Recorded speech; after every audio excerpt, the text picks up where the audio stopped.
Atalanta mposhti Torino'n me rezultatin 2-0 në shtëpi, tashmë gjithë fokusi është e Berat Gjimshiti pasi mbrojtësi kombëtare u largua me slotësh në pjesën e parë. Sky Sport dha detaje ndërsa lajmi vetëm i mirë se Gjimshiti nuk ka fraktura. Ky dëmtim ndërkohë mbetet kompleks dhe nuk është klasik në muskulin fleksor siç u mendua fillimisht.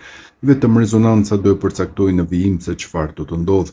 Tek Atalanta shprehen se shpresa qëndron që Gjimshiti të jetë përlotur nga shoku dhe dhimbja e momentit, më tepër se nga shkalla e rëndë e dëmtimit. Fakti është se përplasja me Zapatën e Torinos nuk e lejoi të vazhdojë më tej kapitenin e kombëtares son. Vetëm 41 minuta u regjistruan në këmbët e tij.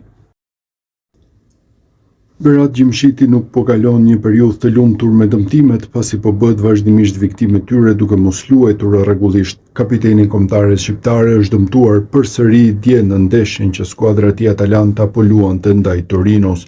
Në minutën e 40 pas një largimi topi, ai u godit nga Zapata dhe ul në tokë duke kërkuar ndihmën e mjekëve. Mbrojtësi e kishte të vështirë të çojë në këmbë për shkak të dhimbjes dhe shokët e skuadrës kërkuan barelën, një situatë e cila shqetësoi dhe Ardian Ismailin, pjesë e torinezëve i cili shkoi menjëherë të interesohej për kapitenin e kombëtares shqiptare.